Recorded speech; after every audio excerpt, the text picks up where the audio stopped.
everyone. Thanks for joining.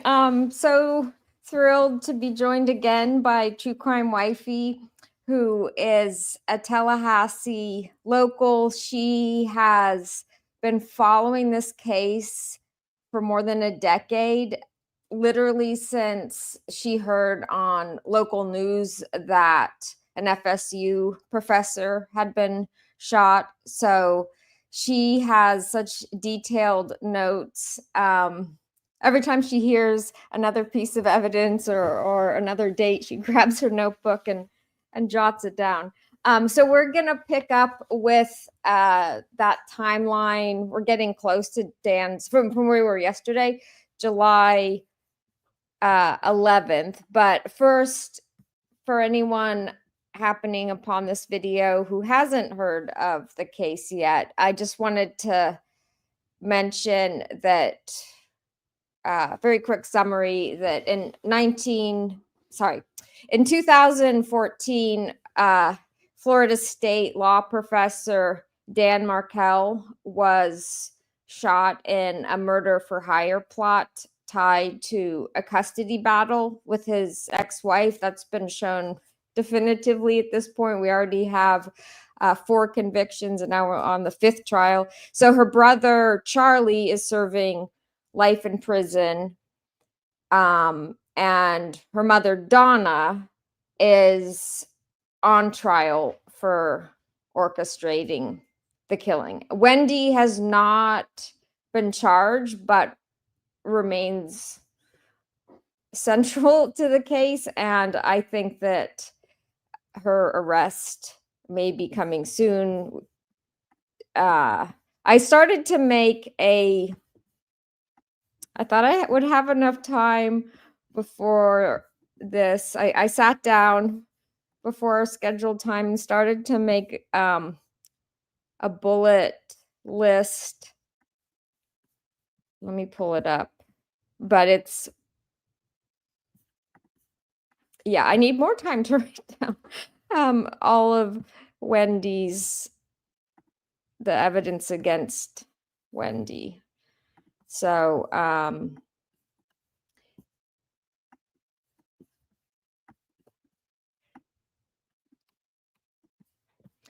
I just wanted to point out in general, and this is true for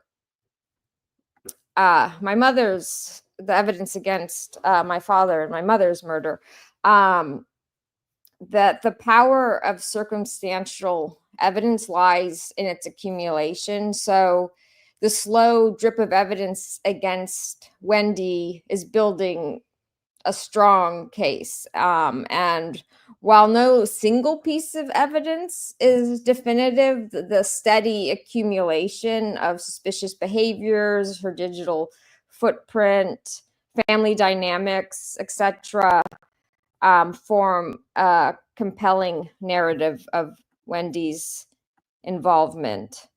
So just to go through some of that, this isn't unlike True Crime Wifey's chronological. This isn't really in order here, but it's become even more clear in this trial that the relocation was set in motion before Dan's death, despite court's dismissal. Court's dismissal of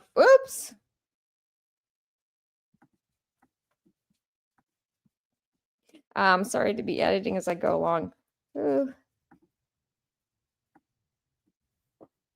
I must have wanted to say Wendi's.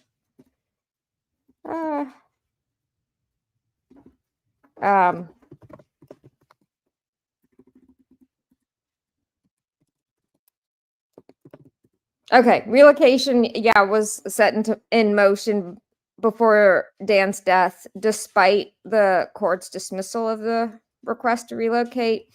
And in fact, that was dismissed with prejudice, which meant that the court was not going to hear another attempt at Wendi making the argument.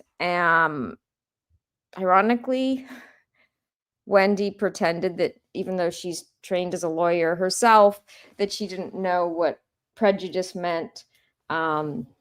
Anyway, so I think around the time when the plan was hatched, so I think True Crime Wifey knows this timeline a lot better than I do. But if I'm correct about this, she, after losing the relocation request, then she made an offer on a house, a really nice house in Tallahassee, but then a few weeks later, she pulls out from buying the house. There's text exchanges between Charlie and her mom trying to persuade her to, or mentioning that they're going to persuade her. And I think the way they persuaded was like, oh, we have another plan for taking care of this. So yeah, Wendi pulled out from buying a house. She claimed just this week in her testimony that she didn't have enough money. So on the stand today, but testimony from a financial auditor shows that's far from the case. Then her parents rented her an apartment in Miami before Dan's death, which she then moves to after Dan's death. Further new evidence is, we heard from her boyfriend at the time that Wendi was already starting to pack up, for instance, like her boys' artwork from her home before the murder. She canceled, this is also a new piece of evidence in this trial, canceled cable on July 7th. So that's like a week or so before Dan was killed. There were unusual, when Wendi had some unusual custody text exchanges. So like there were atypical confirmations by Wendi regarding custody schedule before the murder. Atypical in the sense that they had their schedule well in advance planned, and given, I think that one of these attempts didn't go through, and the attempt in June didn't go through, Wendi wanted to make sure that further confirm like all the details for the planned July hit, which unfortunately was successful. Another thing that comes through was in this trial. So Rob is not to be confused with Charlie. Wendi has two older brothers. Rob is the oldest. His testimony was heartbreaking. He courageously and ethically told the truth about everything that he knew, and implicates Donna in particular, and but Wendi also. So one thing was that Rob said that Wendi, shortly before the murder, texted Rob what she said was a secretive boyfriend, texted a picture of her and Jeff and the boys in front of like Colorado Springs sign. And he said that was so weird because Wendi, to him, didn't have that kind of relationship where she would talk about her dating life. And she also said, oh, don't tell mom and dad. But Harvey and Donna knew, like Jeff had met them more than once, and it seems like she was trying to get, and she succeeded in this actually, like Rob called the FBI saying, oh, I wonder if this could be this, my sister sent me a message about this secret boyfriend. She also did something like similar with having a friend in the interrogation bring up the boyfriend Jeff. So I think that was like that is like subtle. It ends up implicating her, but those attempts at subtle manipulation, along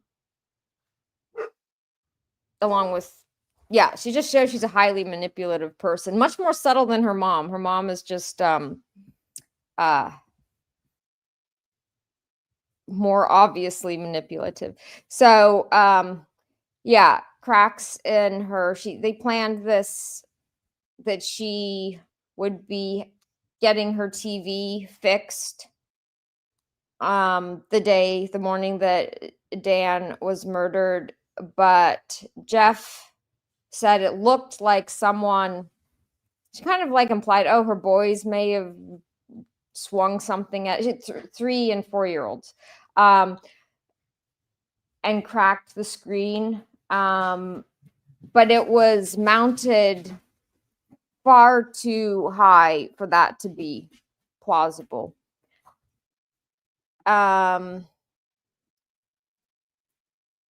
Perhaps the strongest like single piece of evidence against Wendi, this is stereotypical, like returning to the crime scene. So Wendi goes out of her way to drive by Dan's house shortly after the murder, but before it's been reported on local news, or even the hitmen have reported back because they turned off their phones. So I think Wendi was impatient, especially after having, this was really stupid still, after having one attempt not go through. We also found out in this trial that Wendi, the family, so Wendi does change Dan's boys. They had the name Markel, Dan's name, and Wendi, after Dan's death, changes the boys to their last name to Adelson. But in that context, it seems all the more implicating of the family. They started using the boys' names. They started referring to them like in invites, e-invites and things, as with the last name Adelson, like before Dan's death. So anyway, that was my list. I have to continue for our part. Yeah, that's what I said to Allison. Allison's like, I started writing down all the things that makes Wendi guilty, and I'm like, and you're still writing? Yeah. And you never finished. So well, yesterday we ended on June 30th, and June 30th is the day that, okay, it's the day after the weekend with Jeffrey in Gainesville. And on the same day, June 30th, 2014, this is when Wendi goes to pick up the boys from Dan and meets Amy at the door and has to take Harvey with her. Between June 30th and July 11th, Wendi goes to Miami and stays. At the same time, July 1st through July 11th, Dan goes to New York City to visit his girlfriend, Amy Adler. So between June 30th and June 11th, Rob, Haritha, and their children are in Miami between July 4th and the 6th. They are there for the July 5th, 70th. Haritha is Rob's wife, for people who may not know. Yeah, oh yes. Robert Adelson is married to Haritha. They're all in Miami. The July 5th, 70th birthday party, the paella party, that is for Harvey's 70th birthday. All of their children and grandchildren are in attendance at the Icon. Okay, Friday, July 11th, Dan gets back with the boys. Gets back into town and picks up the boys.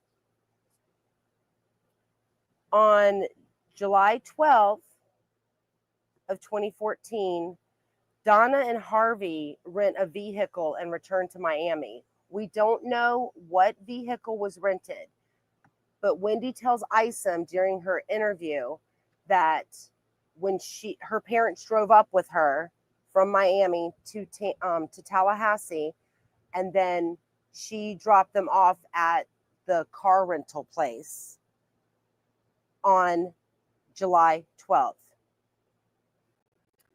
On Sunday, July 13th, Wendi Adelson and Jeffrey Lacasse, they go to the movie and dinner date. This is when Wendi says to Jeffrey Lacasse, like, can I tell you something in confidence or confidential? And that's when she tells him that Charlie looked into hiring a hitman last summer, meaning 2013. Jeffrey Lacasse says his stomach flipped.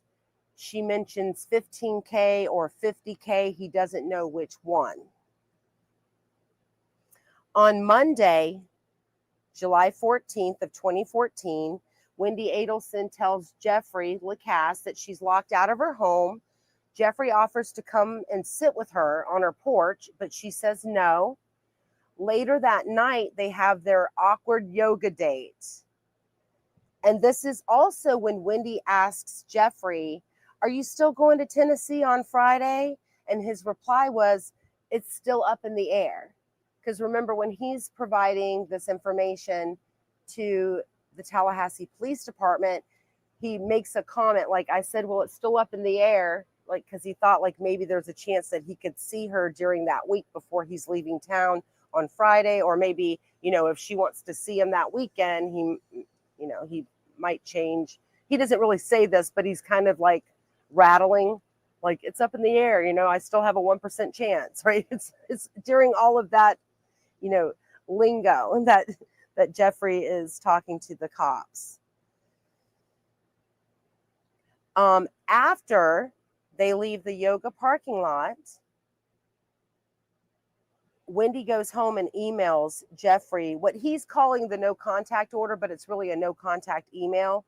And Wendi emails him saying, I cannot have contact with you for a week. On this same day, there's a lot of texts and calls going between, like, they're going up and down the chain, right? Charlie to Katie McBanawa, Katie Magbanua. It's McBanawa. Katie McBanawa to Tuto, who is Sigfredo Garcia, and Charlie. She's texting and calling. Charlie leaves like Katie alone at some point in time that late night, early morning, and then Katie continues to text Tuto, who is Garcia. Okay, Tuesday, July 15th of 2014 is when Sigfredo Garcia rents the Silver Pine Mica hybrid Prius, Toyota Prius in South Florida. His name is on the rental contract, and then he puts Luis's phone number up at the top and writes brother. I know that you guys probably have seen that.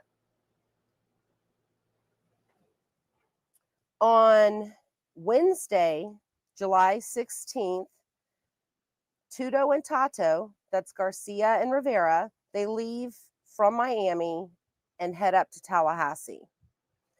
This is, okay, we've never been told exactly which day that Jane and Wendi have their long walk, but based on all of my notes, I believe it is on this Wednesday. We've always been told like maybe it was, Tuesday, Wednesday, or Thursday. No one really knew. I believe it's on Wednesday. Wendi also gets the boys at 4:30 or 5 o'clock after they come out of school for her overnight on Wednesday nights per the custody agreement. But also remember, this is the same time, or the July 16th is when Wendi is in Miami between June 30th and the 11th, she texts Dan Markel and says, are you going to be in town on July 16th? Like, can she still get the boys that night per the agreement? Like, whenever they're with Wendi, Dan gets them on the Wednesday night, and then vice versa. So that was telling, because she's trying to make sure he's going to be in town on the 16th. And because Sigfredo Garcia and Luis Rivera, they rent the car on the 15th, I think that Wendi might have thought something was going to happen on the 16th. But after he rents the hybrid, I keep calling it the hybrid, after he rents the Toyota Prius, he goes over to Tati Shrimp's house and probably is, drinking, drugging. I don't really know what's going on over there, but they don't end up leaving on the 15th. They leave on the 16th instead. Wendi also on Wednesday the 16th, when Wendi has the boys, remember, this is when she's walking in the shopping plaza where Whole Foods is, and she sees Dan working on his laptop through the window of Whole Foods. And so she decides not to go into Whole Foods, and then takes the boys to Smash Burger for dinner. Okay. On July 17th of 2014, Sigfredo Garcia and Luis Rivera, they are scoping out and driving around Dan's home.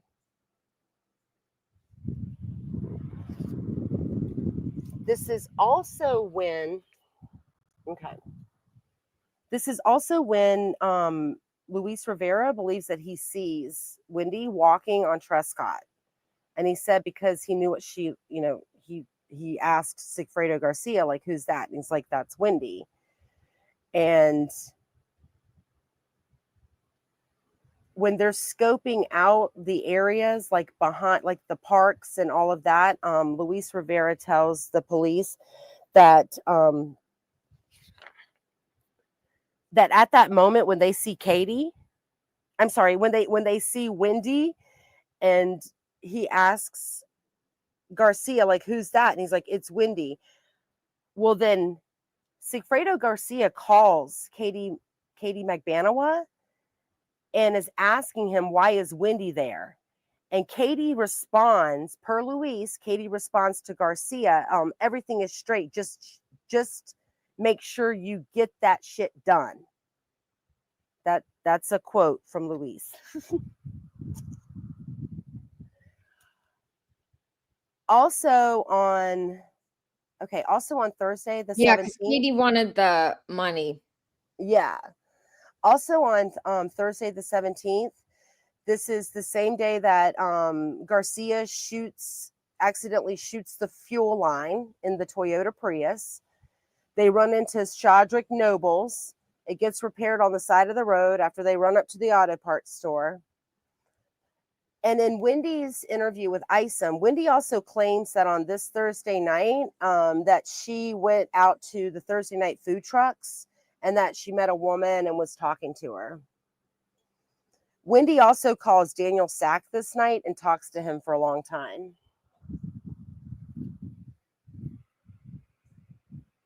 Okay. Sorry, now I'm switching. Like, I've started a new notebook a while ago, but now I'm directing myself to go back to another area. Okay. Let's see. Oh, remember when but just for something you said, we did talk about it last time. Okay. The irony. It's hard for me to get over the irony that the hitmen fired into the car as they were driving along, hitting the gas line. It's such bumbling.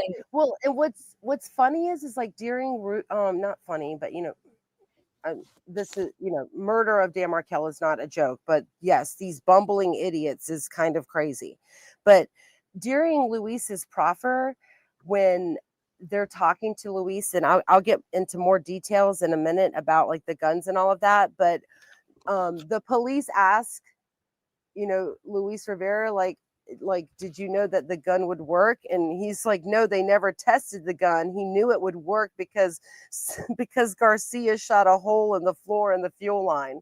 Like, that's what he tells them during his proffer, which I thought was, I thought that was kind of funny. So, and that also helped them then identify for sure, like what car, like, because the rent-a-car had that damage to it. Right. And so Luis admits to supplying the guns. He does tell the police that there's 2 different 38s that they have. One of them, which is the one that that Garcia has, is a blue steel long nose Taurus 38. It's a revolver. But Luis Rivera also has a revolver, but it's a Smith & Wesson black short nose revolver. So one thing about the revolvers, and I don't know if any of you guys know about guns, but in regards to revolvers, is when someone is committing a crime like this, like a murder for hire, a lot of times they do use guns like revolvers because the shell casings stay in the chamber after it's been fired, meaning they don't get they don't get spat out from the gun and left on the ground. So they definitely know that, or we as viewers, and if you're familiar with that, like, you definitely know that they are hired hitman. Like, you're not going to leave a shell casing for the police to find and be able to do ballistics later. So, okay. During Luis's proffer, at this point, they actually go off the record for a little bit, and then they come back in, and he's like giving the details about the 2 guns. They actually take both guns on the first and the second trip. He reiterates that Sigfredo has the blue steel Taurus 38 because that's basically the murder weapon, and Luis has the Smith & Wesson. And remember, Luis Rivera says, like, when Sigfredo Garcia, when he went to get the rental car on the 15th, that's when Luis Rivera goes out to, into the community and gets a revolver from one of the kids that's in his neighborhood. Oh, another interesting thing, because I know, like, the cops were like, oh, you can buy it like this. Sigfredo Garcia, Luis Rivera also tells the police that he goes to, I don't know if it's I think it is a gun store, or like kind of a shady one in Miami, and he buys like 12 single bullets. And that's going to come into play later. But he buys 12 single bullets. So each of the guns basically holds 6 bullets. And after it's all said and done, Luis's gun is still full with 6 bullets, and Sigfredo Garcia only has 3 bullets left because one, he shot the fuel line, and then the other 2 those bullets were used for the murder. Okay, Thursday the 17th. Sigfredo Garcia and Luis Rivera, they're like driving around, scoping out everything. They went to the park behind his house, and I actually have videos of me walking that park and showing you how where it's called, it's called McCord Park. It's named after a judge from many, many years ago, but it's behind the Trescott homes. And then there's like the drainage ditch, and then Ashford Apartments. But they, drove around. The discussion about, why is Wendi out in front of Dan's house? She's just making sure that we're going to do it. And this is all before noon on Thursday.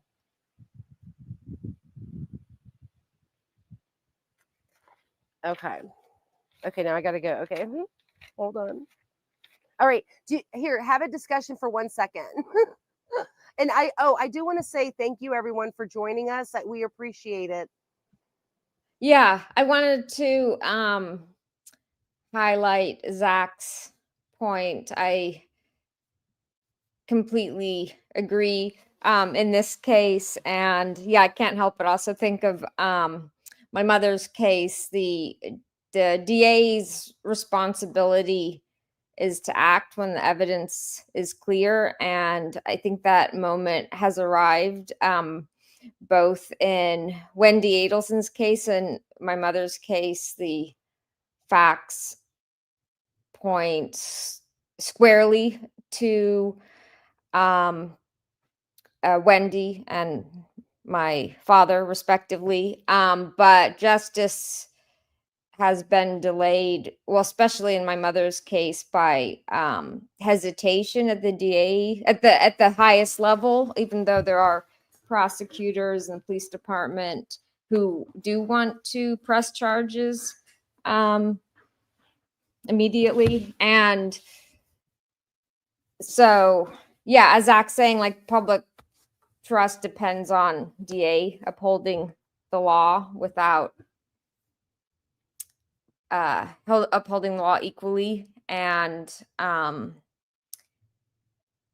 so when a DA fails to bring charges despite compelling evidence, I think overwhelming in my mother's case, it denies denies justice to the victims. And in this, in an analogous situation, I'm basically the equivalent of Dan's boys, who I think the Dan's boys are probably in denial about their mom's culpability, as I was at their age. So I hope that Dan's boys don't need to wait decades. Well, it's already been a decade, but multiple decades for their before full justice in their dad's case. Mentioning all this is I want to bring up my banner for my mom's case, because the DA is on the verge of making his decision. In my mom's case, it's Wagstaff, and emails. Even if you're not completely familiar with my mom's case, because there is overwhelming evidence, trust me. And then there's videos on my channel and other people's channels to go through that. But yeah, I don't want to derail too much. Yeah, it's been But 43 years. Allison, it's yeah, been over 43 years since Allison's father murdered her mother. yeah. So even just emails, like Nancy Galvani still deserves justice. To this email would be so appreciated. And we've seen the power of the public advocacy, just like Zach was saying, in during this year, with renewed investigation and a lot of resources put into her case. And there's even more evidence now. And they've completed the investigation. I mean, the detectives are saying a case is solved. They just need the prosecutor, well, Wagstaff, to sign off on it. So thank you. yeah, and justice for Nancy Galvani, I believe it's coming. But it was also considered a cold case for so long. Yeah, exactly. Right? Until this, absolutely. Until this YouTube community, Rosemary, Maya, Mia, Eric, so many of you started advocating to the authorities, like the investigation was renewed. And I think that it's not, depending on how you define cold case, like the renewed investigation and this generation of authorities feeling like there's overwhelming evidence is just waiting for final approval, which should be Wagstaff should be making his decision soon, like in the next week or two. Yes. So, actually, speaking of, this hasn't been scheduled yet, but Joe Patuto, she's actually going to be joining to discuss the striking similarities between Dan's case and my mom's case. Yeah, So there's a lot of similarities. yeah. So, Well, yeah. and I do want to say one thing, because I see that like we have a lot of people, and I know that there's very large YouTube channels out there, talking about this case, and meaning talking about the murder of Dan Markel, and there's a lot of details getting missed. One thing I do want to point out is that Jack Campbell was not the state attorney in 2016. I'm sorry, in 2014, when the murder occurred. He did not come into office until 2017. Another thing is that I saw recently a short put on by a very large YouTube channel where they say that Jack Campbell's been sitting on his butt, sitting on the fact that they've had this 2014 day planner of Donna's. That's not true. They did not. The Miami, I believe it was FBI, I forgot his name. He testified that they did not get that 2014 planner until the search warrant after Donna was arrested on November 13th of 2023. And this has never been a cold case. It's been an ongoing investigation. Pat Sanford also testified that he was called and came onto the case on Monday, July 21st of 2014. So it's been a dual investigation, if you will, between the Tallahassee Police Department and the FBI. Well, actually a triple, and the state attorney's office. So I just want to point that out, because I think that people, like, in my opinion, yes, I'm very sad that everyone has not been put in jail, locked away for life. There has been so much more evidence come out over the years that is new evidence that keeps implicating them more and more. It's been eye-opening to me, because I don't believe that they didn't have all of the information in 2016.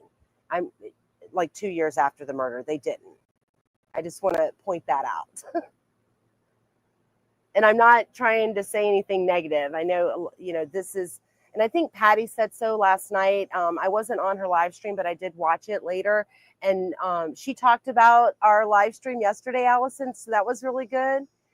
Oh, that's nice. I didn't see that. I joined later. She talked about us a couple of different times, but she was talking about how, like, we were discussing all of the nuances, right? All of these little particular tiny little details that's pulling the entire case together. But when there's, YouTubers that have like, 100K or 1 million or even 48K or whatever they have, like they're not explaining, like they don't know the entire story, because there are so many ins and outs. Like, this is very complicated. And I think, and it just goes to show you that I think that investigators are doing a really good job, because like the Adelsons thought that they had covered everything up, but so much more information's coming. And I believe full justice for Dan Markel will happen. It will happen. And it's only a matter of time that Wendi, I believe Wendi will be arrested right after Donna is convicted. Oh, YouTube replier, right here on Allison's channel, My Father's Alibi. Oh yeah, thank you so much for your interest. I'm biased. I think it's a compelling case. It's very similar to Dan Markel's case. My parents were getting divorced. There were custody issues with me. I was a very similar age to Dan. I was 5. So Dan's older boy was 4, almost 5. And my father used me as bait to lure my mother, saying that she had to pick me up early from his house. And she was found strangled the next day in the Bay, San Francisco Bay, and her car was in my father's garage. The clothes she was last wearing were also found in his apartment. My channel's called My Father's Alibi because my father claimed I was his alibi, but for that night, he had actually arranged for me to be elsewhere at his uncle's house, Uncle Pat. They have the same name, so that was confusing, I think, at first to the authorities. Anyway, that's just to give a summary of some of the evidence. It's thank you. Oops. Tater is saying that she did email. Oh, it probably bounced back when he was out of town, right? Remember, there was like a bounce back of emails when, I guess, I don't know if Wagstaff took a vacation or something, and then he was directing people to, I guess, whoever was in charge when he was like out of the office. There was an out of the office bounce back, and it was directing them to, oh, what's the other lady's name? What's the assistant DA's name? It wasn't Maya Morris. Why can't I remember? Someone else told us. I hope I think there was an out of town message. Like, you there got was an out of the office. I think the email still went through. If that's, I hope I don't have a typo in this. I don't think so. I think this is Maestro caught a typo one time. I pulled I typed into a chat. It's S Wagstaff, SWAGSTAFFE at, that's for San Mateo County, smc.gov. I'm sorry, smcgov.org. That's for San Mateo County in California. Allison's mom was murdered in California.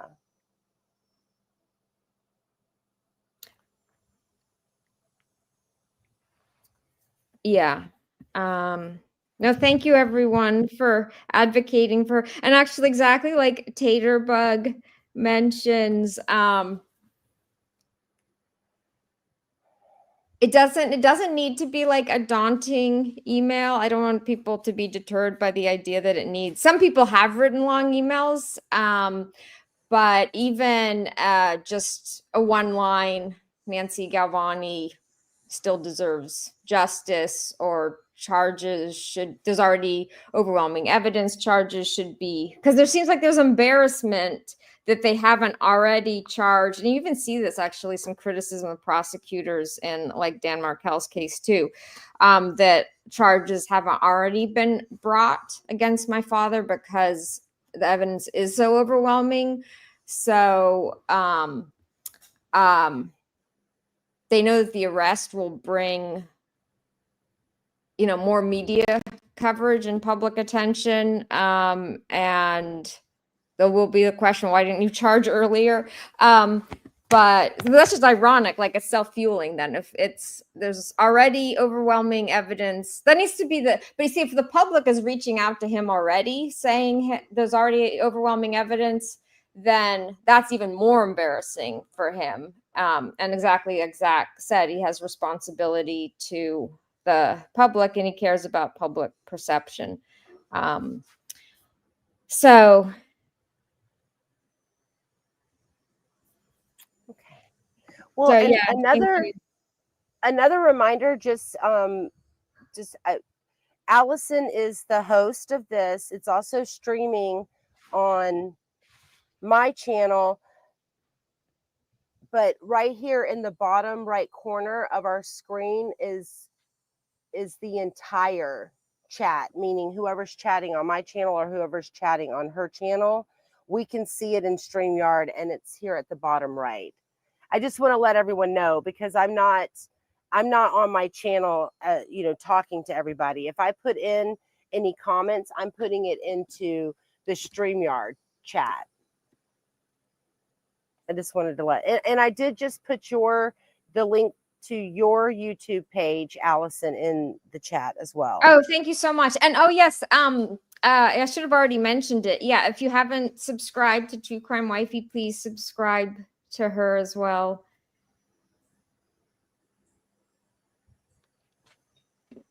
Yeah, it looks like I was just texting with Joe that probably we'll do it. The comparison, Rosemary was asking when. Saturday, next Saturday, or this coming Saturday afternoon. Professor Joe, a lot of she's often on STS. She will be on, I think she's committed to STS, most of during the trial time, live. Anyway, so yeah, I really admire Professor Joe. And I think a lot of us do. She's so cute. I call her Professor Joe, and well, for those of you who don't know, like, I'm a professor as well, and she's like, I wish you would call me Joe, if otherwise, I'll be calling you Professor Allison, but she's so much more professorial than me. So like I like calling her Professor Joe, and yeah, even if she's welcome to call me Allison. I think that's appropriate for her to call me Allison, for me to call her Professor Joe. Anyway, sorry for the tangent. And no, thank you everyone for your advocacy in my mother's case as well.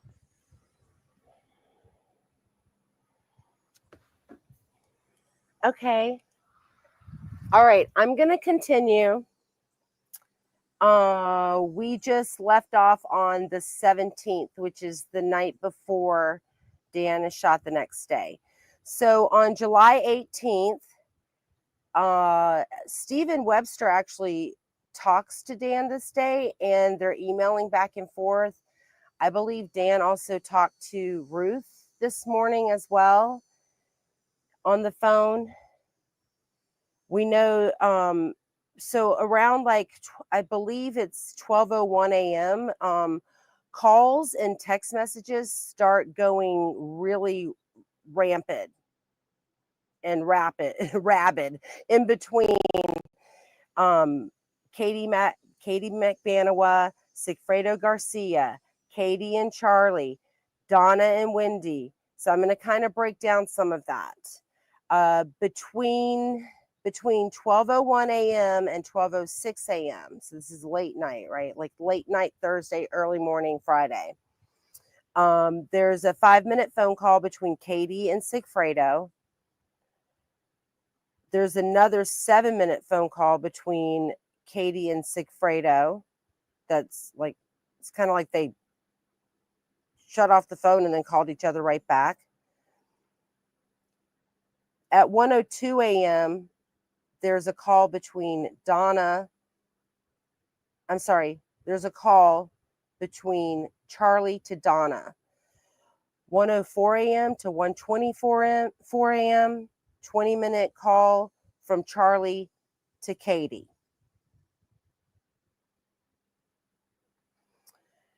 Then jump forward to 8:09 a.m. Donna texts Wendi.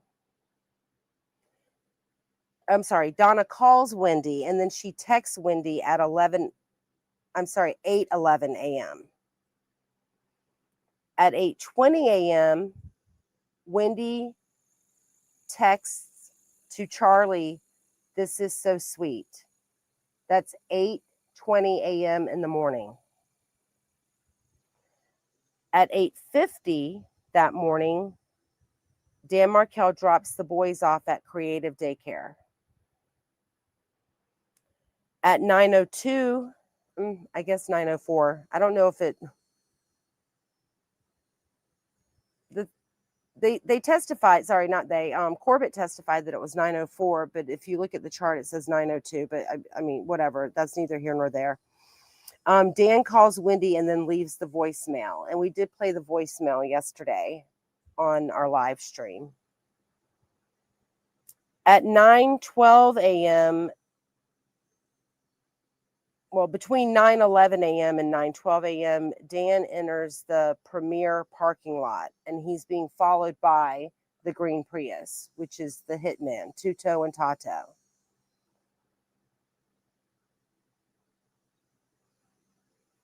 At 9:12 a.m., Charlie calls Wendi. At 9:19 a.m., Wendi calls back, and that's the 18-minute phone call. So Dan arrives at Premier between, at 9:12 a.m. And then because they were never revealed before until this trial, I don't have the timeline of what we watched yesterday. Because after we watched Dan Markel, or after we watched the court proceedings where they play Dan Markel's voicemail, then we see the text message exchange between Wendi and Dan. And that goes on for a few minutes and so then he gets out of his car and he goes into the gym. And at that same time is when Wendi calls Charlie back, and that's the 18-minute phone call that is allegedly about a shattered screen TV. At 9:38 a.m., Charlie calls Donna. At 9:58 a.m., Charlie calls Katie for 7 minutes. At 10:07 a.m., Katie calls Charlie. 10:08 a.m., Katie calls Charlie again. 10:09 to 10:15, Charlie calls Katie, and there's a 6-minute conversation. At 10:32 a.m.,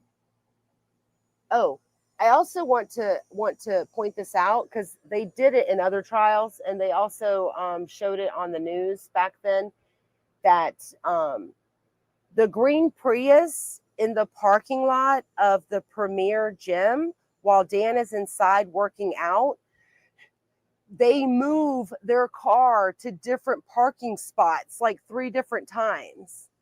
Did you know that, Allison? Oh no, I didn't realize that. Like it's this, yeah. Like when you look at the parking lot video of Premier Gym after Dan goes in, they're sitting. Tuto and Tato are sitting in the green Prius for several minutes. Then they back out of their parking spot and then move to another parking spot for however long, and then they back out again. Like they literally. They thought that was less suspicious. No, I know.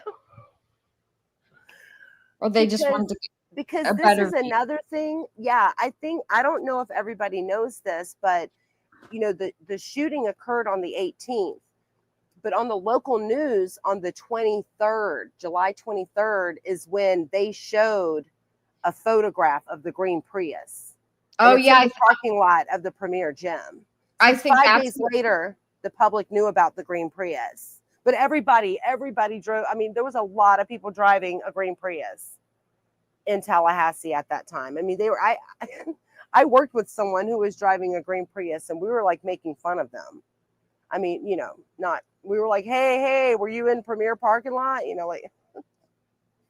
I think I think Charlie communicated something to Wendi, like about that the car was on the news, and that's what made her throw up. That's what I 100% believe that's why she threw up, because their celebration dinner did not occur 1 month later like Wendi testified, because Jeffrey Lacasse, in his March 6, 2015 interview, with Detective Isom, he tells Isom that 10 days after the murder is when he first spoke to Wendi after the shooting, and that was the last time he spoke to Wendi. And that is when Wendi told him that I went to a celebration, or Charlie called it a celebration dinner, and I vomited on the table.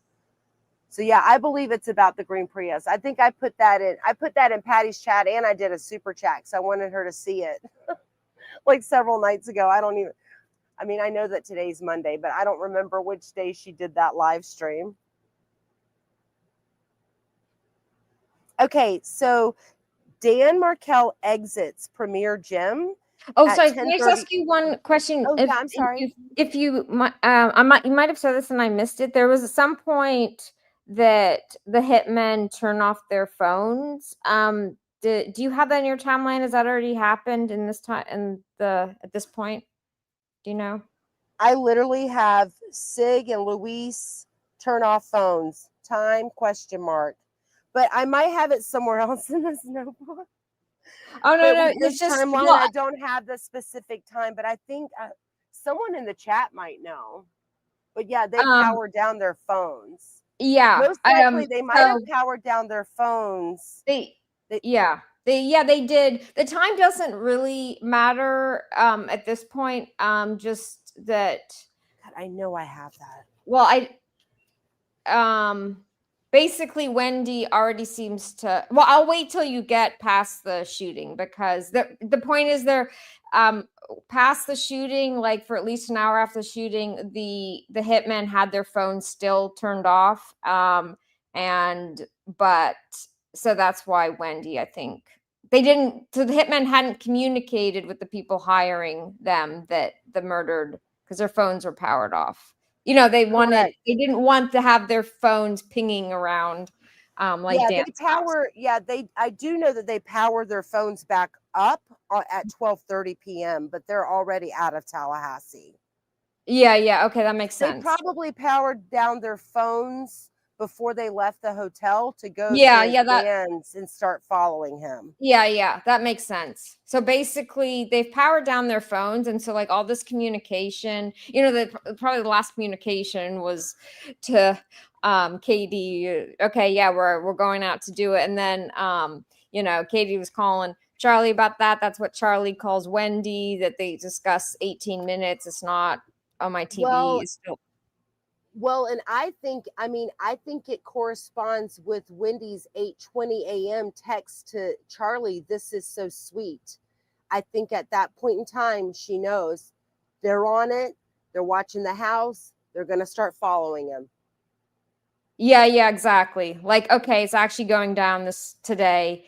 And I think I agree that, because Wendi also deleted that message. Didn't delete all her messages, but this is so sweet to her brother.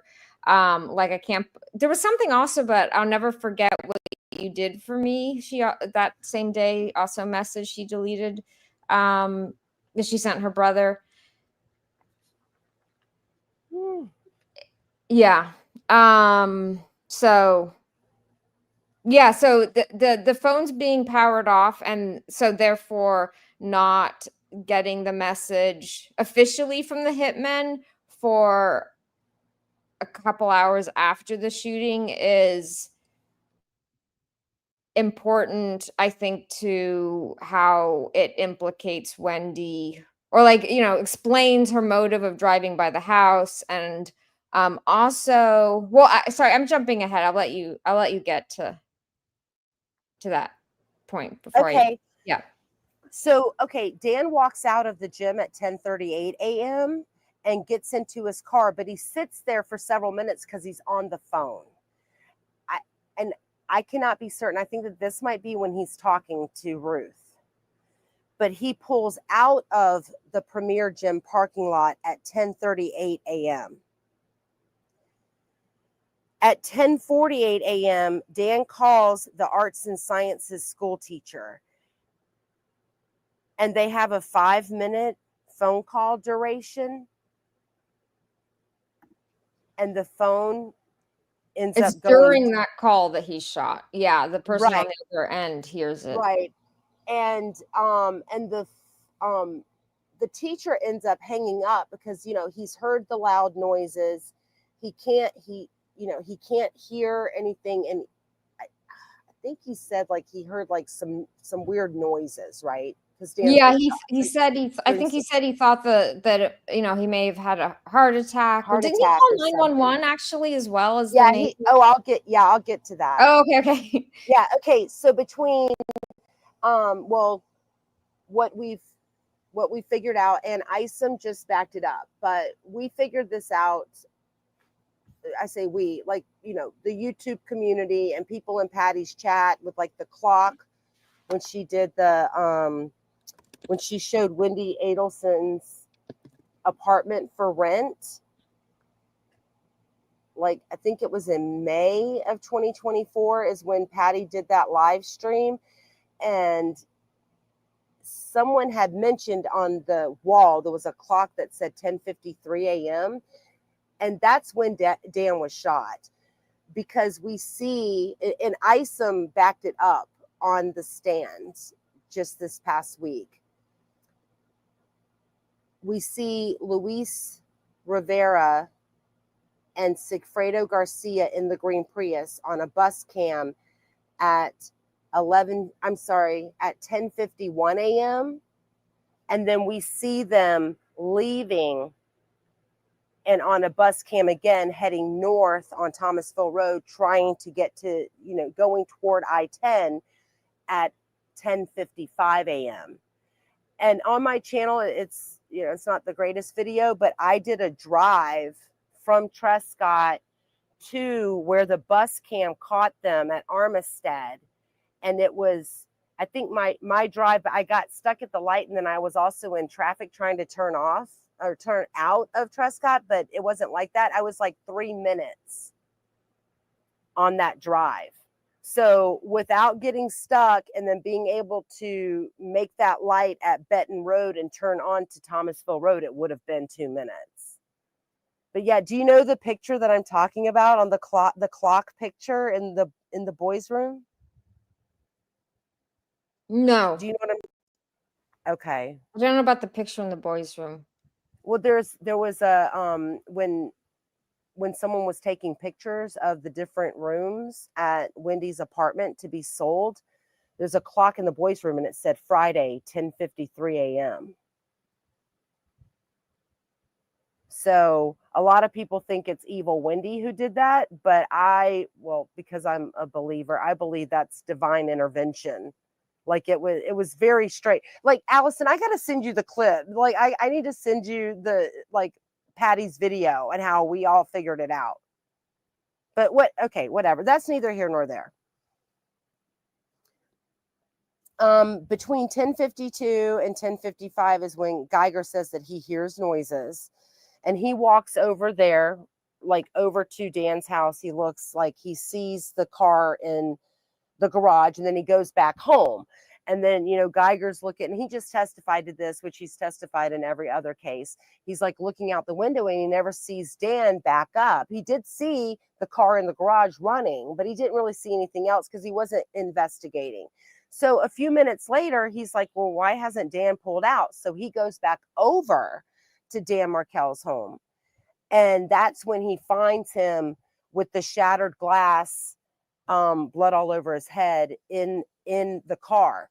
But Geiger realizes he doesn't have his cell phone with him. So he has to run back to his house, get his cell phone, and both the teacher and the neighbor, Mr. Geiger, they call 911 at 11 a.m. and 11:01 a.m. Oh, yeah, no, I'm sorry. 11 a.m., the teacher's trying to call Dan back, no answer. At 11:01 a.m., the teacher texts Dan, are you okay? 11:02 a.m. is when both Geiger and the teacher, they call 911 simultaneously. At 11:06 a.m., Donna calls Charlie. At 11:22 a.m., Charlie calls Donna. They spend 7 minutes on the phone. 11:30 a.m., Charlie calls Katie. 11:31 a.m., Charlie calls Katie again. They speak for 5 minutes. 11:42. True crime wifey. I don't know Yeah. if it's probably not in your timeline. I don't know how they would have actually known this or just speculation, but because apparently when the hitman, like, I guess Katie's which makes sense that she's the intermediary. Katie's the first person that the hitmen call after they turn their phones back on and tell her the hit has gone down. And Katie says, I already know. And I think it's because Wendi started there's some like implication that Wendi like was using WhatsApp to tell that to that, like, when she went past Dan's house, that Wendi then did some communications over WhatsApp, including to, well, maybe it was like the chain we're hearing, like Donna called Charlie, like maybe her mom first, or and then they call, like that. So yeah, okay, so I'm almost there. At 11:31, Charlie calls Katie for 5 minutes. At 11:42 a.m., Wendi calls Dan Markel and leaves a message. At 12:30 p.m. is when Tuto calls Katie and says it's done, and she says, I know. So it's 12:30 p.m. is when they call, because they wait till they're out. They're probably if they're going, they're probably speeding. On I-10, it's 70 miles an hour, as well as I-75. But I-10's a little bit more of a lazier interstate, so you really can't go over 80 without getting pulled over. I-75 is a whole different story. Like, if you're not going 80, you're getting blown off the road by other people. But so in my experience, like driving from like Tallahassee to Orlando or Tampa or however, like we go I-10 to I-75 south, we go I-10 east and then south to I-75. They're probably somewhere around the Lake City, Gainesville area. Yeah. And because we see them on the bus cam at 10:55 booking it north on Thomasville Road to get to I-10. And so if they're averaging between 75 miles an hour and 80 miles an hour, it's going to put them in Alachua County, probably just north of Gainesville, in an hour and a half. And they probably have that. The detectives would have that ping, probably. Right. Yeah, they probably have it. It was amazing detective work of essentially like connect the dots, from like as you were mentioning, the bus cameras, the pings. But yeah, you see, nobody should have, or when I say nobody, the neighbor, etc., saw the knew that there was, but in terms of like the co-conspirator circle, they shouldn't have known that Dan was shot until the phones were turned, until the hitmen contacted them, and they were waiting a couple hours to get out of town before they turned their phones on to make that communication. And which I just think like that underscores again that Wendi driving by the house, and then she's the one that starts telling her co-conspirators, oh yeah, the crime scene tape is up. It actually it went down.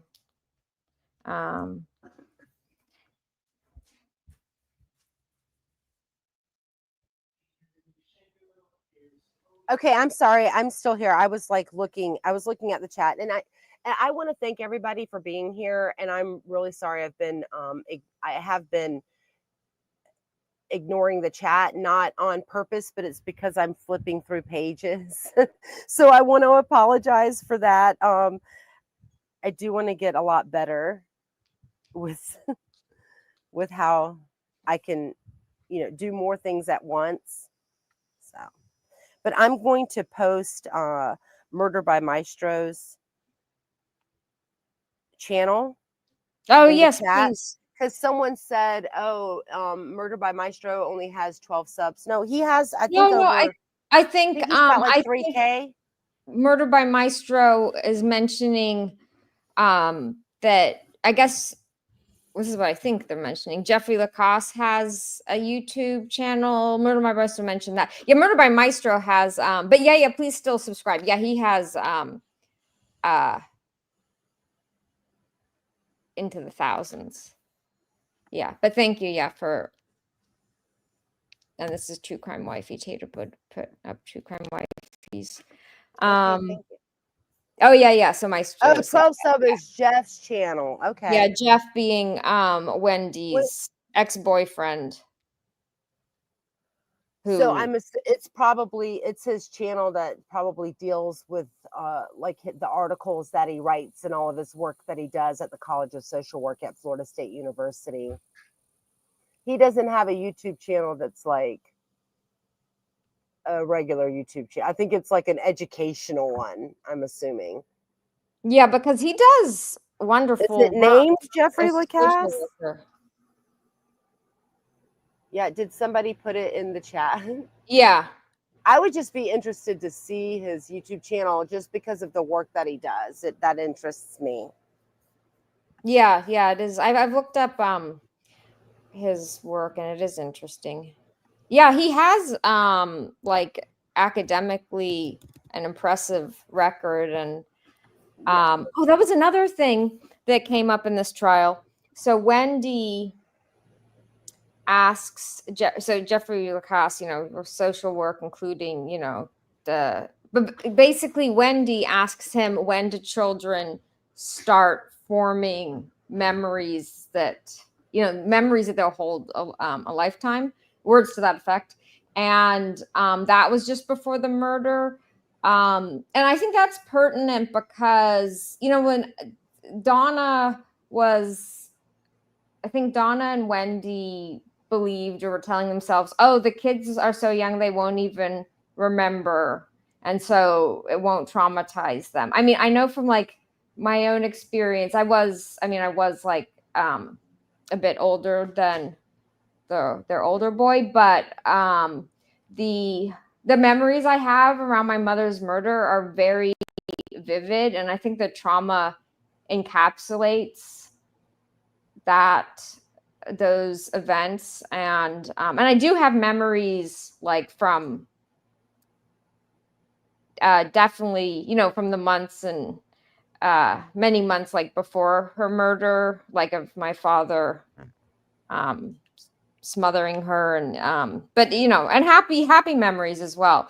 So yeah, but I think that's what they were with this narrative, like, oh, she's a caring grandmother, she wouldn't do anything to hurt their grandchildren. I think that's a strategy that Donna's attorneys are attempting, and that's why they're highlighting like what a wonderful father Dan Markel was, to then imply like, well, or argue that, and Donna wouldn't, anyone that loved the kids wouldn't have killed a father, and Donna clearly loves kids. Well, so I definitely agree that anyone that loved the kids would not kill the parent, their loving father. And but yeah, I think that logic, Donna and Wendi were really doing it for themselves, and obviously not for the children. If they had the children's best interest as their priority, they would have, well, they wouldn't have done any of this.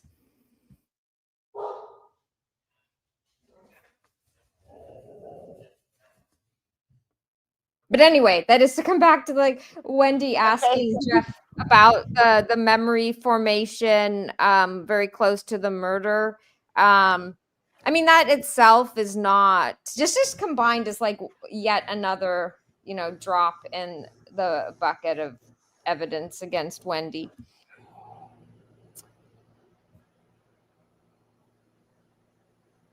Yeah, well, you know what I think. I mean, I think that they're all malignant narcissists. Yeah, absolutely. In my opinion, allegedly. No, they So, don't have empathy. The only okay, one who so has empathy in that family is Robert Adelson. yeah, he got away from it. He's yeah, I mean, I don't know if, well, no, never mind. I'm not going to say that. Okay. Um, okay, 12:30 is when Tuto calls Katie. 12:31 is when Wendi Adelson leaves her Aqua Ridge Way home and drives toward Trescott. This is like cell phone ping stuff. At 12:40 p.m. is when Wendi is at Trescott. 12:49 p.m. is the receipt for the ABC liquor store for the Bullet Rye bourbon that's on Thomasville Road near Benton.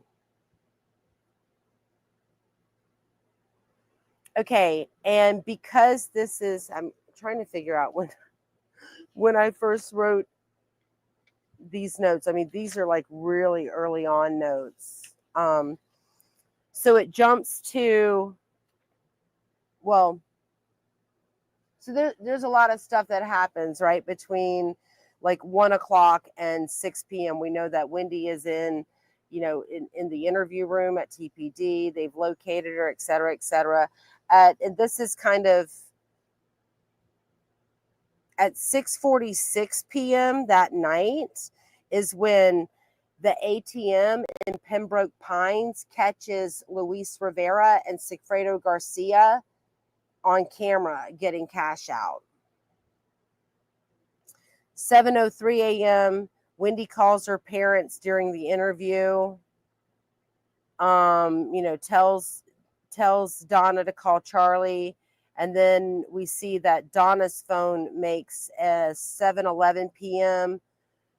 call to Charlie and leaves a voicemail. 7:13 p.m.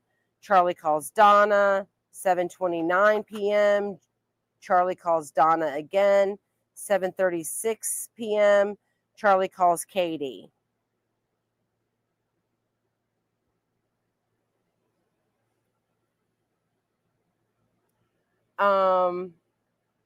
Okay. And then there's another call at 10:20 p.m. that night when Katie Magbanua calls Charlie and talks to him. That's when she's trying to figure out when she can come get her money. So that's what I have for the 11th, basically June 30th or so through the 18th. I mean, there's a lot of other crazy stuff that happens on the 19th. But okay, how are we doing?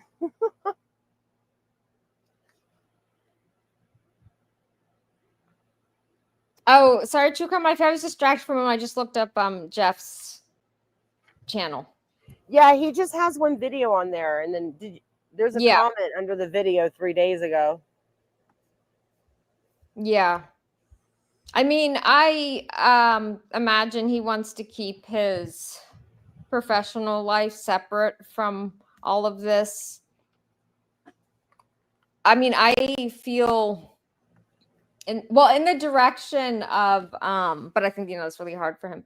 I talk about my professional life, on my channel, but so I don't mind bringing like my professional life into my mother's case, but in the other direction I would prefer that like people in my professional life didn't know, but I think but at the same time there's no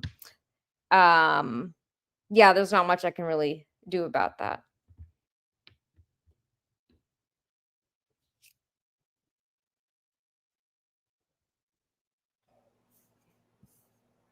Yeah, I think Debbie Martin made a comment earlier saying that it's probably a YouTube page through FSU, and that's what it kind of looks like. I mean, there's only one video, and it looks informational,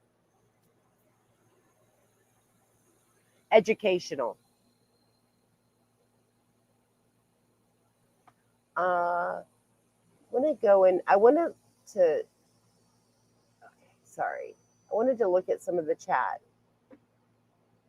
So do we have something that we want to play? Like, did yesterday when we were playing the podcast, do we have a copy of the full final writing assignment? Remember I texted you this morning? Because, well, you said that you thought that we went over latex spouse, but before we listened to it, I did tell everyone that I was going to mute her every once in a while because she makes me cringe. But I didn't hear her say that one line.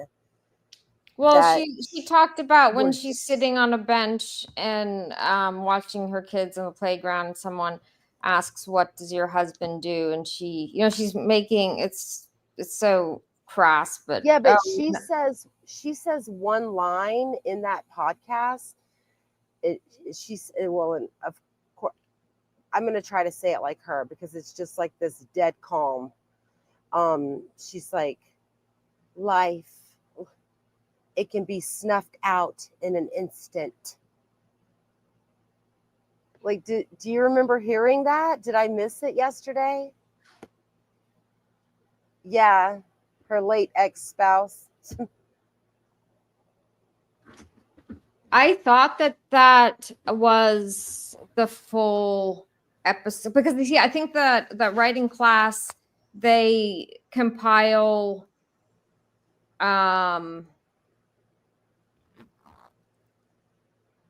I think it's for full writing, for at least it's public from that class in that podcast. Okay. But I can double check if there's something else. Okay. Oh, Rebecca just joined. Thank you, Rebecca, for joining. Thank you, everyone, for being here.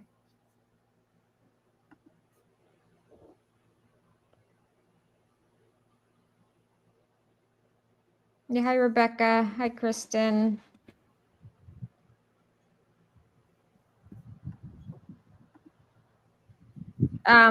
Is there anything else we should discuss? Did you have more in your timeline? Yeah, but they're not really completed, and I haven't compiled everything like with new information. I just kind of wanted to go over like up until the night of when he was shot. I mean, we do know the information from the trials that, Donna's cell phone is pinging near Charlie's house. We know that she drops off the money. He gives the money to Katie. Donna and Harvey leave, which I find very interesting because, they talk about babying Wendi all the time and needing to, go to her or, needing to travel back and forth with her, wouldn't really let her drive because she was allegedly, breastfeeding a 3 and a 4-year-old, which is not happening. But after Donna that was and Harvey, one of her, like in her writing, we see all these humble brags, and that's her. Yeah, they're asking, okay, how was that working on the drive? And she was talking about, a 4-year-old, almost 5-year-old. At this point, like I believe this may have been the case where she was, having to feed or breastfeed a baby earlier on. But yeah, it doesn't make sense that at all close to the murder, when her kids were 3 and 4, that she was breastfeeding along. Even having that like image of, I'm like, well, that's also, I don't know if she literally meant this, but just I remember this kind of experience, with like my own kids, like crying when they were babies, crying in the car and like wishing, I just could calm them down, but yeah, they need to stay in their car seat. It's unsafe to remove your child to breastfeed them in the car, if that's what I guess she was trying to imply. But I think she really wanted to underscore, what a devoted mother she was, breastfeeding both. She even like talks about made it sound like both the kids simultaneously in the car. Well, and if you do breastfeed your children up until they're 3 or 4 years old, I don't know if do normal people tell others that they did that. I don't know. It's just a little. I did breastfeed, well, our youngest until she was almost 2. But Yeah. No, I mean, some pediatricians actually recommend up till 2, but yeah, I've never heard of I've never heard of past that. yeah, the WHO does recommend up to 2. I mean, it's unusual for and of course, like, she was eating other food at that point. And yeah, I was pregnant with Evan then, and she said like, oh, it's for the baby, like for the baby that you're pregnant with. And she thought there was like she told me like later, she thought there was like a finite amount, and like I needed to save it for the baby, for her yeah, for her brother.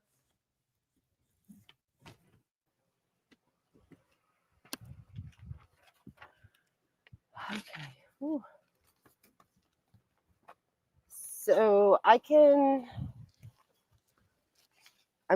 was trying to look through, like, this is really what I prepared for today. I don't want to like cut it short. I mean, I don't want to just get off. Like, I know that I don't know how many people are here. Like, it's like my StreamYard's different when I'm not like the main host. So I can't see like how many people are in our chat, because I don't want to leave Oh people yes, it hard. hanging. Let's see. I can bring up. You can see them rolling by, right?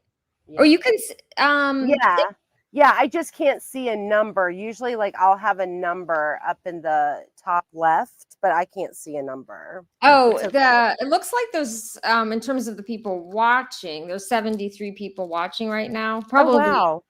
they're not all Well, chatting. Yeah. right. Thank you for everyone for being here. We Yeah. appreciate it. Yeah, definitely. Oh, I just We was could. trying No, to go ahead. Oh, yeah, just when you were asking about her writing, I was looking up about her book, because her book has odd. I mean, her book was published before the murder, but there's it does yeah, it came up in Charlie's trial to impeach her, how much she wanted to leave, because it's supposedly a novel, but it's like thinly disguised as a novel. It's really her autobiography. And she even changes in that story the baby's, I think it was just one baby, the baby's last name, and gets pleasure out of telling the ex-husband that she's doing that.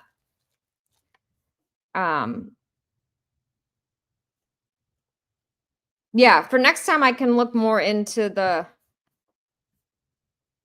writing of Wendy's book. Oh, it's brutal. I can't read it. But I will tell everybody that it's actually page 39 when she says if it somehow proved that this Hiawassee Springs idea was just a small stop on the way back to what we had previously known as civilization, the land before unidentifiable Amelia in our walls. Oof. Oh wait, do you just have that note, or do you actually have her book? I have her book. I haven't read it. I do believe that Judy at AA Legal Focus did readings on it. But all of the Lily chapters, because there's 3 different people or 3 different stories that she's telling their story, they're Rosa, Lily, and I think Maria. But Lily is like every third chapter. So like 3, 6, 9, 12. And she's the And character Lily, Lily, right? yeah, Lily is her. Lily's Yeah, the immigration lawyer, which is what Wendi. right. Yeah. Oh, Mila, not Maria. It's Mila. Yeah, I think the book was, from the bits I heard, it was foreshadowing some of, I mean, there's no murder in that, but still it was foreshadowing the divorce. And even though Dan I know. actually promoted the book, because I Yeah, mean, he promoted it. He promoted it, and I know that this statement might be controversial, but I think that he might have started to try to read it and couldn't and didn't finish it. Because I feel like if Dan would have really read the entire book all the way, he would have immediately recognized that Lily was Wendi. I truly believe that. I know that that other people don't believe that. He promoted it, but I don't think he could stomach the book. That's my opinion. My opinion only. yeah. Because You know, he was, and it's just in retrospect we see how foreshadowing it yeah, is. he would have Like recognized he but I think he I would feel have, yeah, he would have recognized, for instance, her husband in it is a professor. She doesn't, it's not FSU, but what is she? Something very similar. Was it Florida? Instead of like Florida State University, she made it like Florida North, State no, North College or Florida something. State. Oh yeah, added a She just North. added North. She just added North to the beginning of it. So absurd. Yeah. But you know, at that time, well, she was saying it was fiction. That was, I think, probably a couple years before they got divorced. Um, and he didn't realize she was unhappy in the marriage. So he might have, I can imagine if he was reading it at that time, he would have thought it was more fictional than now that we're looking back, after, you know, seeing that she divorced, did change her child's, well, in the book I think it was just one child, but changed children's name. She describes getting pleasure out of his pain, I recall. I don't have the book, like I don't I want. got my book at the Goodwill used bookstore right around the corner from Trescott. That's on the corner of Benton Road. Yeah, if you're buying a used And copy, it's not like you're supporting yeah, Wendy. I only paid $3.99 for it. I did put a post the day I got it, like after I had texted Patty. I put a post on my YouTube page that I had gotten it for $3.99. And it is the Florida State University one. Like it has the seal on it because she originally self-published through Amazon. And then this book got, Let's see, if you this order it from FSU book. Amazon, is are they selling secondhand copies, or does she Oh, actually, does it I don't know. still? It wasn't an FSU copy that was originally on Amazon. Because another thing that I put on my YouTube page under posts was I took a picture of the first and second page to try to reiterate that it was never, quote, required, end quote, reading. It was just a book that it says one book, one campus, but it was a book that they gave all of the incoming freshmen in their like welcome bags. And it tells everyone like come to the Leon County Civic Center on August 24th, 2014 at 1:30 p.m. basically to hear Wendi talk. And then afterwards, it's followed by a free barbecue at the president's house, the FSU president's mansion. So when I read that, I was like, oh, well, like kids are already on campus for like a week or two. You don't have to write a paper. You don't have to prove that you read the book, like who isn't going to go get free food? You know what I mean? Like college kids are hungry. They're Yeah, going to yeah, go get a free absolutely. barbecue. She Like even brings it it up wasn't in required. It was just a book that everybody got. She brings up in the interrogation, even, or well, I don't know if interrogation's the right word, but in that when she was the day of Dan's murder, she brings that up to like the victim advocate that she's talking to, because she asked if she went to FSU, and she's like, "Oh, well, do you know about my book?" And because it's being, there's some like, yeah, terminology for the book that's given to every undergrad, and she probably, you know, I'm sure It's she awful. It's like when you read it, it's awful. Like it's hard to get through it. I can't imagine. Well, I don't know. When I was in college, I rarely read anything that wasn't assigned reading, meaning for my classes, because there was so much. And part-time job, you're doing activities with your friends, I did a lot of volunteer work, and I was a part of a sorority, so like I never read anything that was not assigned when I was in somehow college. she managed to get the university to buy copies to give to the students, which would have been, I'm sure. like, FSU is a big school, so that would be like thousands of copies. I think it was just under 7,000 incoming freshmen for that August 2014 semester. And Jibs is here. Jibs says, so the university purchased the books to give them away for free. I mean, yeah, that's pretty much what I think.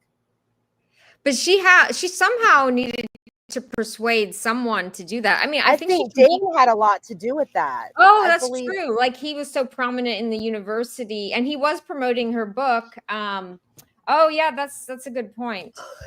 Julia Nielsen says book is now $20 up used publicity from the trial. I bet. I can show. You know what? Hold on. What I enjoyed, I just looked it up here on Amazon, and you know what? So when the murder happened, it was available but on Amazon. I want to point out that sorry. Wendy's book has 3 out of 5 stars. I just looked up Wendi Adelson book. This is Ruth's book, and has almost solid 5 stars. So yeah, if you're gonna buy a book related to this case, Ruth's book, which I do have, The Unveiling is Ruth Markel's book, A Mother's Reflection on Murder, Grief, and Trial Life, that she published in 2022. And yeah, it's actually, I also have, oh yeah, you can see it's in my library. I have the audiobook and the hardcover. I think I actually have the Kindle as well. But yeah, Wendy's book, it does look like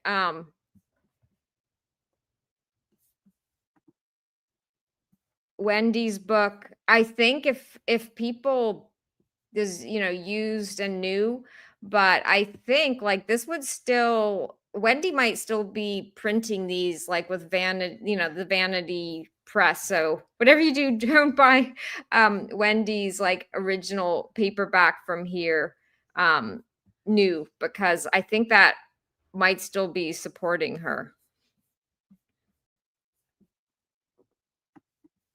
So right after her name came out in the news a couple days later as being like, previously married to Dan, I went on Amazon, and it was, if I can remember correctly, I think it was like a $7 book or something like that. And within a week I went back on there and it was jumped up to 20. And I was like, whoa, what's going on? So I read the reviews. There was only a few reviews at that time. So this would have been back in 2014. And someone, man, I really wish I would have, I didn't know like what screenshots and all that. I didn't know how to do any of that stuff then, or or even think about pulling out and, my camera and taking a picture. But I remember one reviewer, it was worded to something to the effect like, this was the worst read ever. This author is so full of herself. It's so loathsome. She's pretty much trying to act like her horrible marriage is being, is parallel to the life of a trafficked victim. Like, it was Yeah. Well, the reviews were bad. Yeah, these are some of the reviews. But these are all recent. Yeah, these are all recent. Actually, you can search by date. Like, yeah, these are don't waste your time. Oh, sometimes, yeah, write a murder mystery sequel from prison, waste of time and money. But yeah, Wendy's also the type of person, she would have gotten her friends to write her good reviews, and so I wouldn't trust the ones that are reviewing it well either, or specifically. Can you is there an option where you can review oldest to newest, or you can see Yeah, I the think oldest there to is. newest reviews? I think I've never done that, but I think there's a way to do that. I just want to see how far it goes back. It might only go back a few years. Oh, look, I have.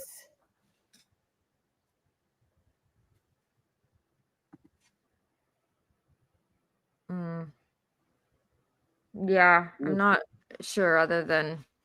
Oh, there's another book called This Is Our Story by a woman named Ashley Elston. Was that written before, or?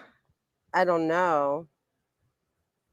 Also, I feel like if the Florida State University people, because she's insulting about Tallahassee. So, like, I don't, it's a terrible book. If they were actually like thinking about it and not just doing a favor to like Wendi and, well, at the time it would be, Dan.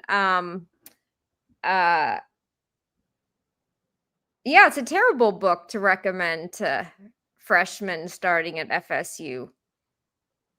We have a lot of new people coming in. Hi, Aristotle, J for DM.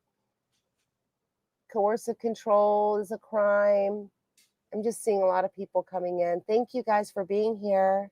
Oh, Aristotle was on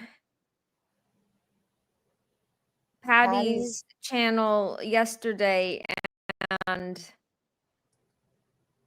had a lot of good information. I think Jibs and Jabs showed up. I saw Jibs. Oh, hi, Jibs. Oh, that's interesting. If Donna wrote Wendy's book. Yeah, because Donna's writing more of the like legal filings than Wendi is. I do think that it never occurred to me. That's interesting thought, but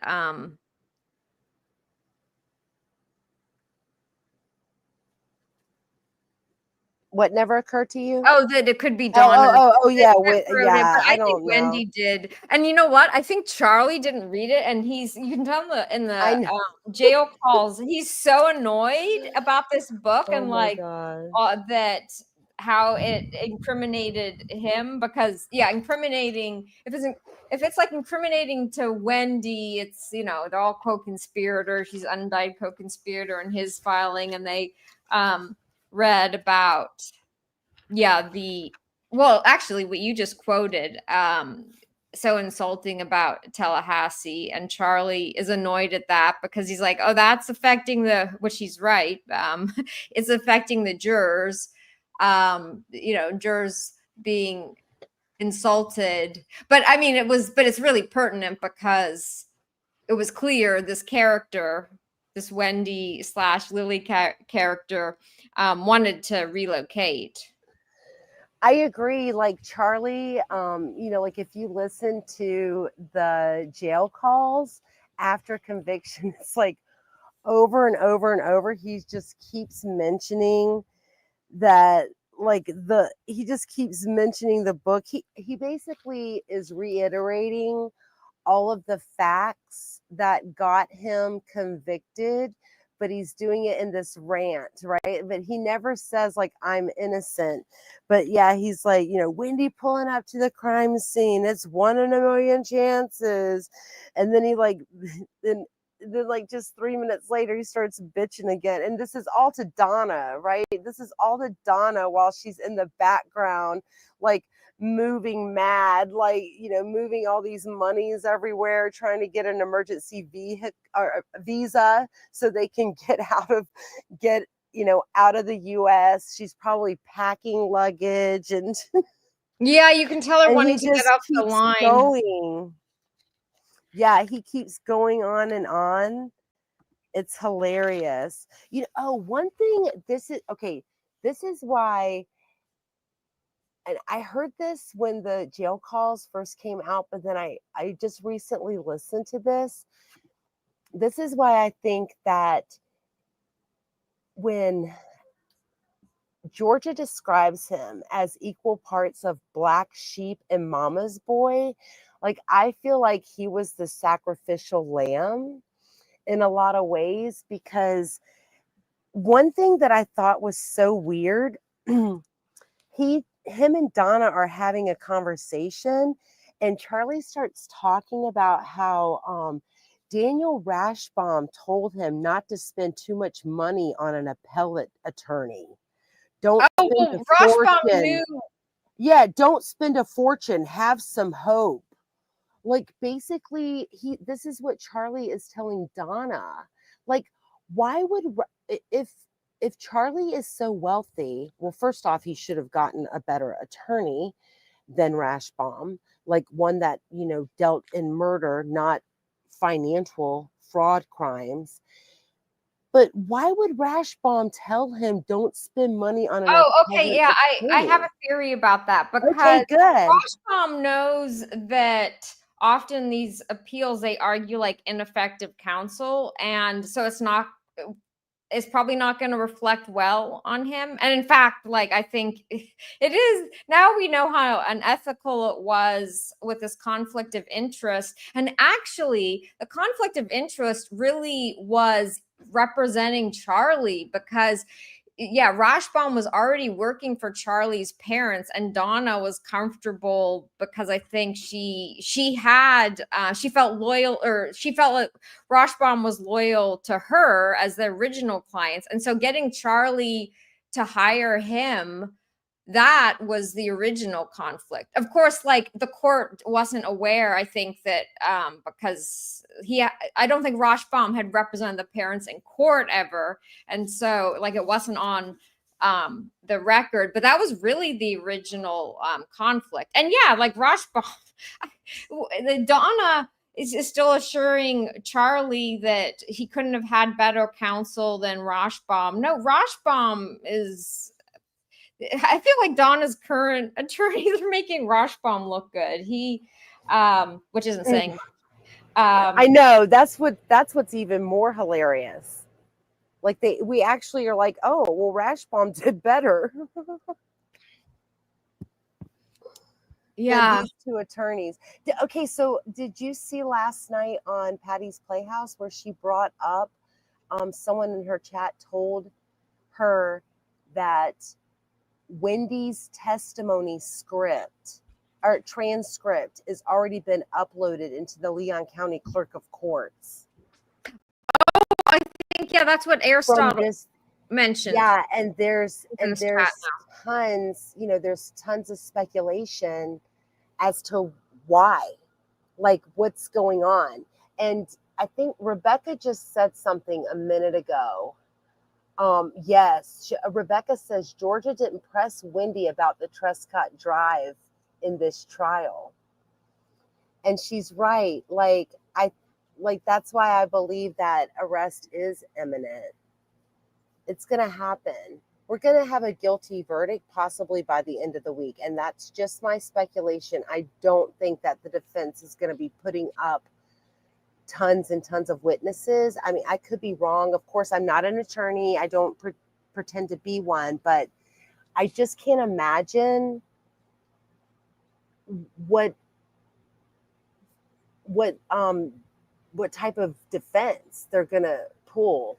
Like, because Rashbaum told everybody what the defense was, like in his opening, right? The extortion on top of the extortion on top of the extortion, or whatever. And he, like the bizarro-ness of then it. when he went on STS, Rashbaum, that is, he was congratulating himself. This is after his client was convicted, in a matter of a couple hours. And Rashbaum was congratulating himself that his strategy worked really well because I guess like the specific double extortion hadn't been leaked, but just because he didn't leak that, okay, he achieved not leaking the double extortion, and they kept it as a surprise for the opening statement, but it was just a terrible, ridiculous defense. So I don't know. It's crazy that Rashbaum is still saying like it worked really well. It didn't work really well. It's by probably definition. because it's probably because Rashbaum listened to the jail calls over and over about how Donna and Charlie kept saying how wonderful he did. He did all of this, maybe Rashbaum started believing it himself. Like, because on the jail calls, they also go into like, oh, Rashbaum did this and this and this. And it's like, hello, you're paying him to do these things. Like he worked so hard, and like Charlie thought that. Yeah, she refers to like, he was working in the evenings, the holidays, weekends. That just means that that's what she was billed, But this is a good point from Julia. I agree. Wendi does have a good attorney, but she's the only one. But he doesn't deal in criminal law. Like I'm sorry, not like murderous, violent. No, not Rashbaum. Wendy's. No, Lauro has not defended a murderer. Oh, but he specializes in immunity, right? And that's I don't know. I thought he specialized in like white collar crime, like financial fraud crimes. He specializes in immunity. Like, I think Wendi is going to try to argue that she has a limited use immunity, or just because the state has called her, not because she negotiated immunity. And so she's, I think one of her strategies is going to be to argue that, for instance, the drive can't come in because she testified, like her drive about the crime scene. She testified about that in these trials. Like, she'll try to keep all the evidence out because she mentioned it. Although I think like it would still come in if she's like contradicting herself and impeaching herself. But anyway, I thought that's what her lawyer specializes in, which is probably going to be key to her defense, or at least arguing beforehand in hearings that a lot of what ties her to the crime isn't admissible because she already spoke about it in these previous trials.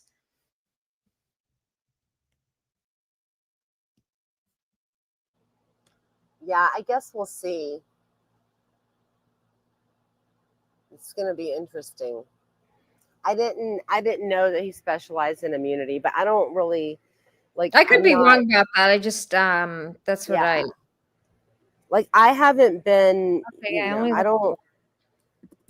I haven't really been looking up like, lawyers or witnesses, and because I know other YouTube channels like go after lawyers or go after witnesses for the defendants in this case. He but I does. don't really do that. Yeah, conspiracy is one of his.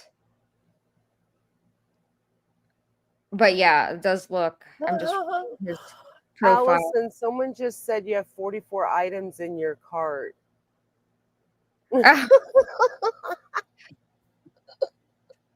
Do you? Oh no, I have. Oh, there. Oh yeah, that's the saved items. Yeah, it's true. Yeah, that's funny. I put a lot of stuff in my cart, and then when I go to check out, I do a lot of save for later, and then I go through that again. Yeah, that's just my save for time. later. Like for instance, I don't think it's my friend who's watching this is like something I thought my friend would like. So it's like a gift hanging out in my cart, and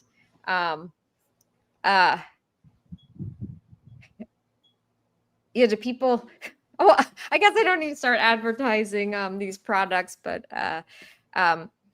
yeah, this is more nutritious than popcorn. So yeah, snacks. But yeah. Okay, I'll close the. Well, it's fine. I don't think I have anything embarrassing in my cart. I would never notice anything like that. That's so funny. So someone said, I wonder how much evidence against Wendi that they obtained outside of her testimony. I think a lot more. Oh yeah, I think they did. Like that's why I still think that she'll be charged. And I think, well, I'm not a lawyer, but if she has lied on the stand, they should still be able to, for instance, like mentioning about driving by the crime scene. She lies. True Crime Wifey is even shown, done the drive for us, and you can just see it on a map that it's not like she was. It is a complete. Physically, it's impossible what she said. Where the crime scene tape was just around Dan's house. That is a long distance down the road. She said she started to turn on, saw the crime scene tape, and then turned around. So yeah, it's point, or that it was a shortcut. Like those are all just easily provable lies. And well, I guess it's not. Well, just when we're talking about that, she also like seeing the children's house and crime with crime scene tape up. She didn't like call the preschool or call Dan. It's 0.9 miles from where she would have turned onto Trescott. Yeah, that's not a gate. And there's several speed bumps. Aristotle's funny. Better than popcorn. The trial is better than popcorn. Someone asked if we've ever read, or has anyone ever read the book? And no, I haven't read the book. I have the book, but I can't stomach it. I've only read maybe like one chapter.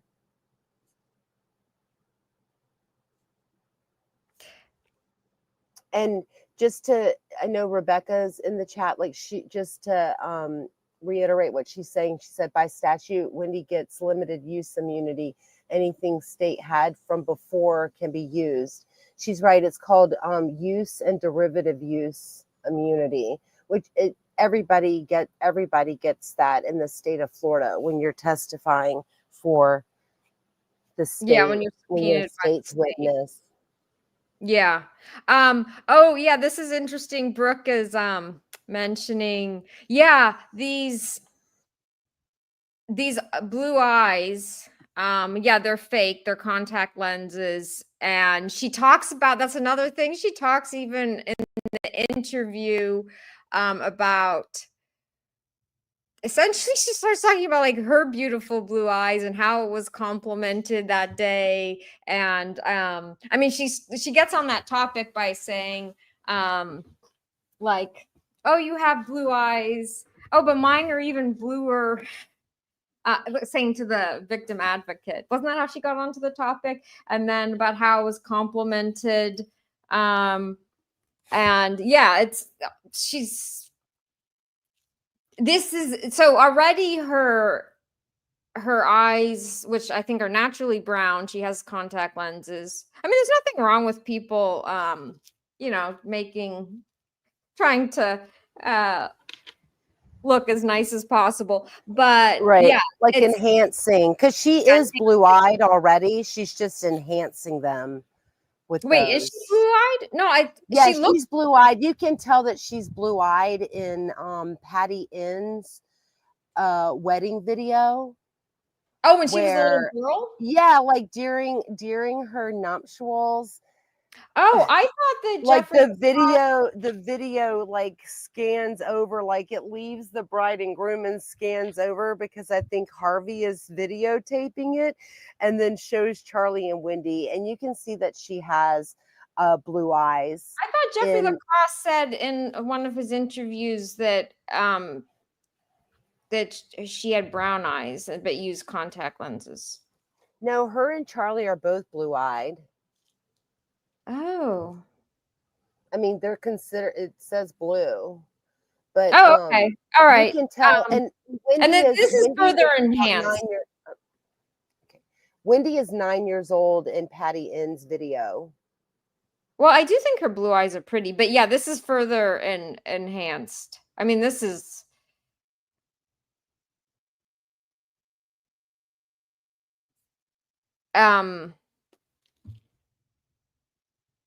yeah, she is in love with her. Yeah, they're not aqua like that. They're not. Yeah, They're aqua. not that enhanced. Yeah, and she also, with the victim's advocate, she also is like, we look like sisters. Remember when she says that? Because I think that she's flirting with the victim's advocate. Just my opinion during her interview at the TPD, at the Tallahassee Police Department with Isom. Like she tells the victim's advocate, we look like sisters. She's like, yeah, but your eyes are bluer than mine. That's what the victim's advocate says back to her. And she's already talked about how the sales guy at ABC Liquors talked to her about her beautiful blue eyes. Yeah. My mom had blue eyes. I'm just thinking like brunette with blue, but yeah, my mother was brunette with blue eyes. Our daughter Sarah has, like, Jeff and I have brown eyes, but yeah, it is recessive gene, and Sarah has blue eyes.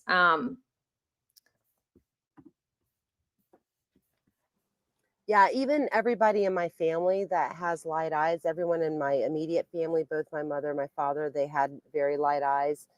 And when I was pregnant, you could go online and do like a percentage. So you would put in all of, your spouse's, everyone's color of eyes on his side of the family, and then my color of eyes. And it still came out that they were only going to be like 13% having green eyes. Yeah. Because brown eyes is much more dominant than blue, and Sarah's then blue hair is even more dominant.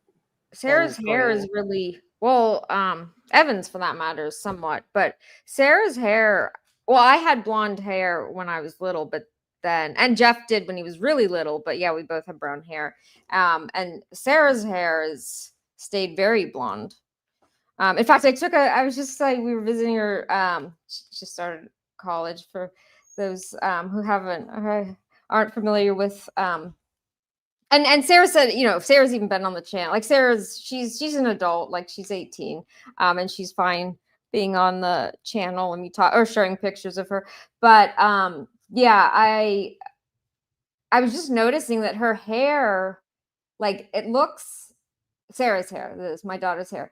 The way that her like natural highlights, yeah, it almost looks not natural, like, because it's what a lot of it basically looks like a really good highlighting job.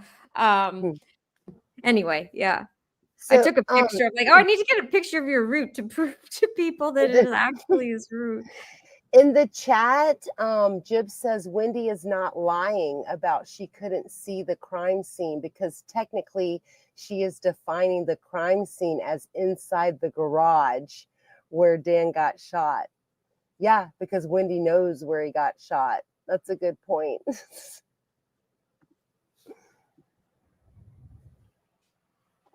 Yeah. Yeah, I know a lot of people who were blonde as child and then brunette older. I've always been dark haired. Okay, so Allison, do you want to regroup some other time? Yeah, let's do that. For a couple of hours. It's beautiful Labor Day here. Yeah, everyone enjoy. I don't know what your weather's like. What is your weather like? Oh, and it's nice today. Yeah, it's very pleasant. I want to thank everybody for being here. Yeah, thank you so much, everyone. And I have to finish my list of, although new stuff keeps coming out. I don't know if finish is really the right word, but add to the list of incriminating evidence of Wendi. Maybe I'll look in her. I won't buy her book, but I want to look at some of the weird things that she's written that are foreboding. So yeah, I'll look into that maybe for next time. If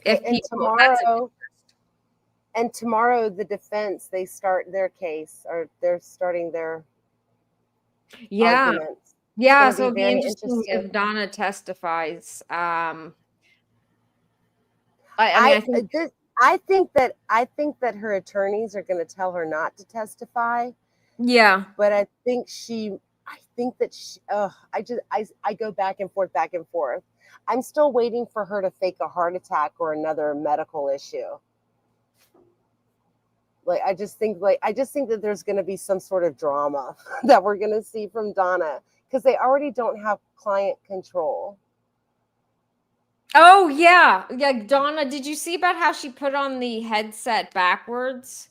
The judge told her. Yeah, that's how